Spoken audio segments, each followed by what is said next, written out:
Oopsie, what up guys? So it's your boy Nick Mechanic nga pala ang inyong lingkod for today's video. Meron nga pala tayong malupit na home service dito guys. So ang problema nun is ayaw daw umandar. Kaya tara, let's go!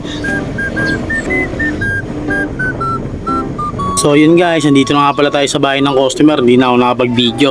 So agad ko na agad yan siyang binaklas at chinek. So guys, ang findings nga pala natin sa e-bike nito, ang problema is yung dynamo o yung transistor. Dito guys sa mga punto na to, may problema pa ako ng bagya. Kasi guys, kung mapapansin nyo, yung motor niya nasa pinakaloob. Ayan o, hindi gaya ng ibang e-bike na nasa labas, mahuhugot agad. Kaya ang mangyayari guys, buo natin siyang kakalasin. Hindi mahugot yung dynamo niya o yung motor.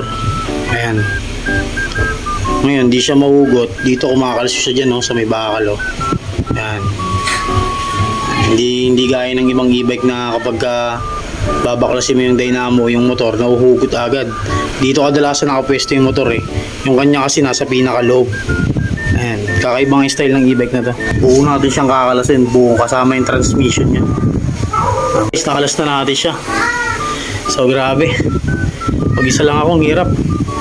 Pero nagawa natin ng paraan para natin nakalas. Ito lang naman problema niya guys, yung motor ito. Ito guys, kaya ako nasabing sira tong motor o yung dynamo niya o yung transistor. Dahil dito sa tester ko na to. Yan, napakagandang tester nito. Napakabilis mag-troubleshoot kung may problema yung controller, accelerator at saka yung dynamo yung transistor. Guys, so papayita ko sa inyo. Yan. Kinonek ko muna dito para sigurado titingnan natin kung may problema talaga ang transistor niya. Yan. Open ko, ayan. Pag nag-open siya, ilaw to. Pag inon ko yung switch. Dapat kapag inikot ko to, ayan, pag inikot ko siya, tatlo ilaw itong tatlo. Ayan, itong tatlo na to magpapalipat-lipat dapat ng ilaw yan. O ito, testing. Ayan. O, papansin nyo guys, dalawa lang yung umiikot. Blue, green, yellow. Ayan. Ang umiilaw lang yung kulay green at saka yung kulay blue. Ang kulay dilaw, ito. Ang kulay dilaw na yan ayaw umilaw. Doon nasabing may problema yung motor o sira yung transistor dito. So palitan na natin ang transistor to.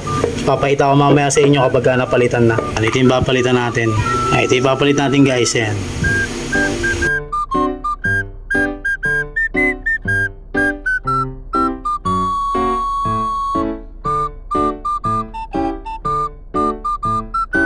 Guys, naikabit na natin lahat. Ito yung luma niyang transistor. Ngayon, titesting na natin ngayon sa tester natin. Kanina hindi umiilaw yung kulay dilaw eh. Ngayon, tingnan natin. Ayan, iikutin ko to. Ayan, iikutin ko siya.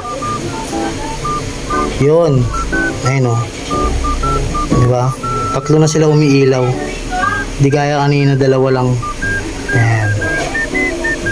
Ayan, testing na natin kung aandar na. Open. Yun. Okay na. Yun. Alright na guys. Maandar na. Yun guys. Naikabit na natin lahat. Guys, tagilid natin. Testing natin. Mabilis tong e-bike na to. 48 volts. Number 1. Number 2. Number 3. Yun, napaandar na natin yung e-bike ng customer tapos na problema ni ma'am. So yun lang guys, maraming salamat sa panonood. Peace out!